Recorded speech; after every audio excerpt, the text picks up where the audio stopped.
All right, hello everyone. This is Sophia and Josh here with the Engineering Wellness Center. And today we're just going to be talking a little bit about prioritizing mental health as an engineering student. So, like I said, my name is Sophia, and I am a staff member, a wellness advisor at the Engineering Wellness Center, an interdisciplinary team of faculty and graduate students focused on well-being, and enhancing student wellness in the UK College of Engineering specifically. And my name is Joshua Parrott. I am a first year PhD student in the counseling psychology program here at UK. And like Sophia, I am a wellness advisor, but I'm also an integrated success coach working primarily with engineering students at the Engineering Wellness Center. So you're probably wondering, how is this applicable to me? And we reached out to UK engineering students to learn from them about mental health and engineering to answer these questions. So some of their answers might resonate with you. So, some examples. You can see a second year materials engineering student was quoted regarding stigma around seeking help, saying, "So many people need more help than they'll ever go out and get because there's just such a weird thing associated with engineering. You just have to be good enough immediately. You can't work on being better." And another student, a first year materials engineering student here at UK, talked about feeling like you have to prioritize coursework over yourself because it's just 4 years. You can deal with everything later. And these are real voices from UK engineering students, and they reflect a culture where mental health often gets pushed aside. Many engineering students do say that mental health is important, but it's just not something that they necessarily prioritize for themselves. But we do want to emphasize in this presentation that research shows that chronic stress does not improve performance. Over time, chronic stress can lower academic performance, increase the risk of mental health concerns, and overall lead to burnout. So that's why prioritizing mental health really shouldn't be optional. It's foundational to long-term success, even if it means having to make some short-term sacrifices to prioritize your own care. And just to be clear, improving mental health and engineering, it is a shared effort, okay? It requires changes at every level. So thinking about how we teach, how we mentor, how programs structure learning and evaluation, and how students approach challenge, performance, and growth. And that's where something called mindset fits in. And we're going to talk more about this in just a second. But students don't control the entire system, but you do have the agency over the mindset that you bring to your learning and your professional development. And mindset is part of a larger collective effort to create a healthier engineering culture. And so, one of the most important links between mental health and academic performance is mindset. And a fixed mindset is this idea that ability is innate. Maybe you say things like, my grade says who I am, or I thought I was smart enough to do this, but I'm not, and engineering really isn't what I thought it was. That kind of reflects a fixed mindset, and that just means that you believe failure is a lack of ability. But on the other hand, on the other side of the coin, we do have something called growth mindset.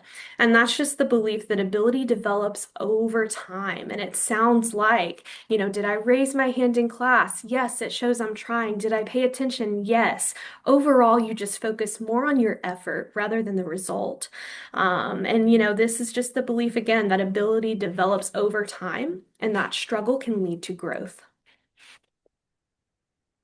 And so, as we talk about fixed versus growth mindset, what we're really talking about is how we interpret struggle. With a fixed mindset being the belief that ability is either something you have or you don't, it's innate, which can then make challenges feel threatening, can be demoralizing, and ultimately increase stress, anxiety, and self doubt, especially in a demanding field like engineering. A growth mindset, on the other hand, views skills as something that can develop over time through effort, through feedback, through practice. This perspective doesn't eliminate stress, but it can make those setbacks feel more manageable and even part of the learning process, reducing feelings like imposter syndrome and making students more likely to seek support when they need it. Struggling isn't a sign that you don't belong in engineering, it should be part of the learning process. So, This sounds so cool, right? But how do I build a growth mindset? I'm so glad you asked. Research says that you can reframe intelligence as something that develops. Again, that key word being develop. You can use effective learning strategies instead of just working harder. So thinking about how you approach exams, studying, homework, assignments, etc. Also, just normalizing struggle as part of the learning process, seeking feedback and collaborating with peers, setting those process-focused goals, reflecting on what is working and what is not, and connecting your learning to the engineering design cycle, right? So thinking iteration, testing, and revision. Now, more broadly, outside of mindsets with growth versus fixed, we also want to talk about the link between these mindsets and mental health. And so you can see some of the data here. We do see that lower depressive symptoms and anxiety in STEM students is connected to a growth mindset, as is lower academic exhaustion, higher engagement, lower stress and better coping, especially during tough academic transitions, and greater overall well-being and a sense of belonging in the engineering program. So, what can we do beyond mindset to support our own mental health? Evidence-based strategies include maintaining a regular sleep schedule, being intentional about building positive relationships with your peers, your classmates, your professors, finding ways to exercise and move your body in a way that feels right for you. Eating nutritionally dense foods that provide sufficient fiber, protein, and slow release carbs to help you stay energized throughout the day, such as vegetables, fruits, and whole grain foods, while limiting intake of ultra processed snack foods and high in sodium, sugars, and saturated fats. Also, just taking a few minutes, even 2 minutes before bed, to reflect on things and people that you feel grateful for. Setting aside 10 minutes a day for intentional self-care, doing something that brings you joy. And yes, that does not involve staring at a smartphone screen. Now, we don't have to do all of these things at once, right?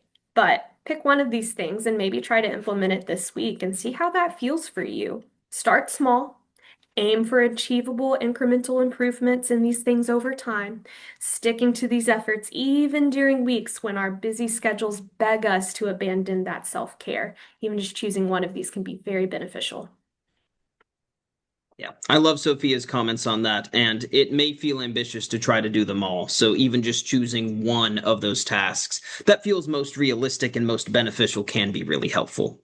In addition to that, what are other times when you know that you need to seek help yourself? We talked about ways to manage our own self-care, but sometimes we need a little bit more. So, in spite of our best efforts to maintain our mental health, a significant portion of engineering students will experience a level of distress at some point in their academic program that indicates that they would benefit from obtaining additional support. So, the choice to seek help is a personal decision, but we want to emphasize it that you don't have to reach a breaking point in order to seek that help. That's one of the biggest takeaways Sophia and I would love for you to have from this presentation is preventative care truly will save you so much time, so much effort, so much energy in the long run, rather than waiting until a breaking point, until that burnout is there, until all of the work is already piling up. Trying to get ahead of it really does serve you. So, some questions that you can think about that might help inform whether it's time to get connected to other supports. How sustainable is my current way of life? What would my loved ones think about my current situation? And what would happen if my mental health became more difficult to manage? These questions can help you make that decision about when it may be a good time to seek support. Now, we know from our interviews with UK engineering students that one of these key challenges is being able to recognize when what we're dealing with is normal stress versus mental health distress that signals that need to take action. So I kind of want to walk you through this distinction. First, I want to say stress should help, not hurt. And let me explain what I mean by that. In physiological terms, stress is an activation of your nervous system. A threat of some sort kind of triggers the release of those stress hormones in your body, like adrenaline and cortisol. And as a result, our nervous system's fight or flight stress response kind of kicks into action to prepare us to face a difficult situation by putting our senses on high alert. Our heart beats faster, our muscles tense up, we are readying our mind and our body for decisive action. Now, this survival mechanism, it served humans well back when we faced daily threats like lions, tigers, bears, dinosaurs, Oh my. predators. However, these days, most of us don't face life or death situations on a daily basis. So instead, our stress response is activated by everyday events, such as taking a quiz, or maybe even just seeing others live these fairy tale lives on TikTok when we're scrolling. All right. But the great thing is that moderate, short-lived stress can improve our performance in the classroom and social situations on the playing field. And that's why I said stress should help, not hurt. But we're going to talk about something called baseline now, and I'm going to turn that over to Josh. Great. So, as we were talking about, one of the things we want to acknowledge is that stress is normal, sometimes even helpful, and expected as a student in engineering. But what you want to think about with your stress level is it can be helpful to think about it as a baseline. So, when you are living your day-to-day life, you have some baseline of stress that you're navigating that isn't negatively impacting your daily life. You're happy, you're stable, you're performing to the best of your ability. And you can see that line right there across time. That stress is low. It's your happy baseline. But as we continue, and I'll let Sophia go ahead there, throughout the semester, you might have different experiences that result in spikes to this stress level. So for me, I just got through midterms as a grad student, and I had a lot of spikes there right before spring break. But you can also see presentations, other exams, so many different academic stressors that can come in that will make your stress peak, but then go back down to that baseline. And of course, academic stressors aren't the only ones you need to worry about, right? Sometimes we have family emergencies, a breakup with a partner, or worrying about jobs, internships, graduation. All of these stressors are normal and expected, but you want to try to notice in yourself that in those moments of stress, you're still returning back to your happy baseline stress level.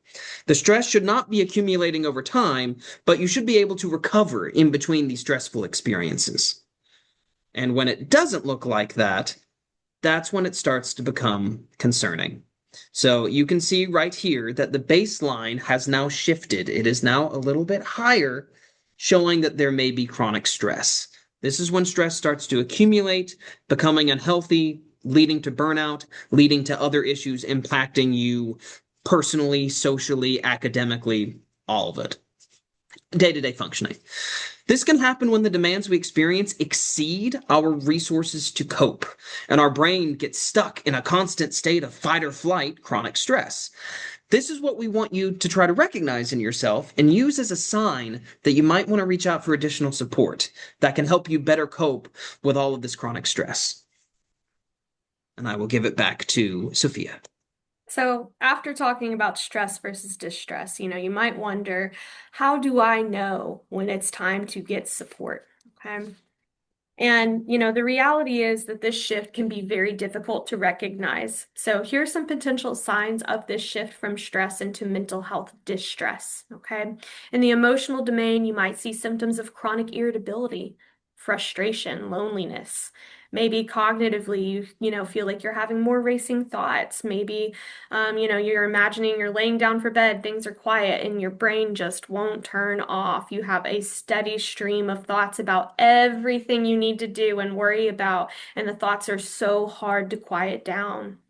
In the physiological domain, it can look like chronic muscle tension, frequent headaches. That's a really common one, difficulty sleeping. Okay. And in the behavioral domain, withdrawal kind of refers to stepping back from your usual academic or extracurricular activities or socially withdrawing from your friends. And decreased performance can refer to not only academic performance, but other skill domains as well, like sports. Now, in addition to what this might look like in yourself, it can be helpful to know what this shift could look like in other people. So, this can help you recognize if someone close to you might be struggling. Here, we've highlighted some of the symptoms that might be easiest for you to recognize in others. For example, noticing how someone has been more irritable or recognizing that someone isn't showing up to class or social events the way that they used to. Okay. And I like to point out it's important to know these highlighted ones just because you can't read someone else's mind. You're not a mind reader, so you don't know when your friend is having racing thoughts, but I bet you can tell in class when maybe they're not focusing. And these symptoms can be so important for you to know because, and Josh is going to reveal this. Because you can play an important part in helping to recognize friends or classmates in distress. Even saying something like, I noticed you haven't been in class lately, so I wanted to check in. How have you been lately? Can seem like a small act, but it can really have such a profound impact on whether someone chooses to seek help or not. We know that in engineering, self-reliance is such a huge norm in the culture. And so it can be really helpful and illuminating to have a friend see you, really see you, and say, Hey, I want to check in. Is everything okay? How can I help? And some quotes from engineering students at UK that further reflect this. This is from a third year chemical engineering student. They mentioned, I would definitely be relying on the people around me to say something, because in the back of my mind, I would always be trying to convince myself that it's not a big deal. And so you can see just how important your impact can be on helping out people around you. And And oh, I'm sorry. So sorry. As you can see, it's really easy to ignore our own signs. But when someone recognizes them too and expresses concern, it can help us recognize that a change needs to happen. In fact, the research shows that receiving support from others significantly increases the chance that someone will access the additional support that they need. And part of being able to provide this support is knowing the available mental health resources. So we just talked about how to recognize when you need help, but now we're going to shift into talking about what to do next.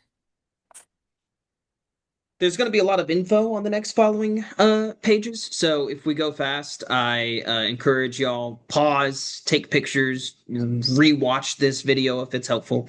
But first, we want to talk about and emphasize the most TRACS, which is triage, referral assistance, and crisis support, the first line of mental health defense for UK students. This is usually the first place you'll go if you're having some mental health concerns, and TRACS can get you connected to the right resources on or off campus. Now, there are multiple ways to connect with TRACS. You can, of course, fill out a Get Help form, which you should be able to do from the TRACS website. You can see. You can fill that out for yourself or for someone else. And if you do it for someone else, they do not need to know who it is coming from. So you can still watch out for people by doing a Get Help form. And all that will do is have an outreach email from TRACS sent, seeing if they want to get connected with an appointment. In addition, you can also just show up in person. They are on the second floor of the Gatton Student Center. I'm in the office of TRACS right now, actually. And of course, you can call their non-emergency line as well. Now, for emergency lines, of course, we want to do 911. And I actually just misspoke there. The phone number for TRACS is 859-218-7227, as you can see on the screen. But for non-emergencies, you would want to call after hours 859-257-8573. In addition to that, you also see another number for after hours support from UK. That's 859-257-8701, and select option 1 to be connected with a clinician. And of course, you can see the 988 suicide hotline as well. In addition, Sophia can talk a little bit about what we offer at the Engineering Wellness Center. Yes, the Engineering Wellness Center, that's where we're coming from today. And we just really enjoy supporting engineering students. We offer wellness planning visits, flexible advising sessions, and just help navigating stress, belonging, workload, and transitions. We're not therapy, but we work alongside therapy if you are engaged in such to support your well-being. Okay. Now, we want to emphasize we support students academically, personally, professionally. Okay, this isn't therapy, rather, we support you with your holistic wellness. And you can see our team right here. Obviously, you see Josh and I on the screen, but that's also our director, April. And we are more than happy to meet with you and support you with your wellness. We do ask that you make an appointment just so we can give you the time and energy and space that you need. But we can see you in person, virtually. We would love to see you, and feel free to scan this QR code to make an appointment. We also are experimenting with doing walk-in appointments on the second week of every month. So stay tuned for that for marketing or for announcements related to that. In addition, other mental health resources that you may want to look into that are free or very inexpensive for UK students. Let's Talk is an informal, confidential, one-on-one conversation with one of the clinicians from the University of Kentucky Counseling Center. So don't have to schedule an appointment. They have availability Monday through Thursday on different areas on campus, so you can just look it up on their website. But a great way if you just need to talk through something quickly. Also, BetterMind is a new telehealth option that we have an arrangement with UK students. 6 50-minute online therapy sessions for free per academic year, and you can look at the website there to get connected. Notably, you do not have to go through tracks to get connected to BetterMind or Let's Talk. You could go to those directly. Other things that are helpful in terms of wellness apps, of course, you have Headspace. UK students get the entire access to their like mindfulness meditation archive audios, which can be really helpful to help you have less stress, focus more, sleep soundly, all the things. Stress Busters also offers stress reduction tools, and WellTrack Boost provides self-guided cognitive behavioral therapy tools for improving your mental health independently. And of course, I have to talk about integrated success coaching, which I do over at the Engineering Wellness Center, free to all students, and generally works to decrease procrastination, test anxiety, but also build towards any academic habit or wellness habit you want to work on. So, some similarities to Engineering Wellness Center services, but also we talk about study habits, we talk about habit forming, we talk about a lot of stuff over there. So, another great resource to get connected to. Awesome. Now, I want to point out too, beyond this, we do have support for basic needs. So, if you or someone you know, a student is experiencing food insecurity, you can get 10 free meal swipes to assist with unmet dining needs through the Swipe Ahead program. We also have the Big Blue Pantry, which is a free on-campus student food pantry over in Frazee Hall in the basement in 016, and it is open to all UK students. And I again want to emphasize here, this is completely free. So if you are needing some support with groceries or meals through the week, this is a great resource for you.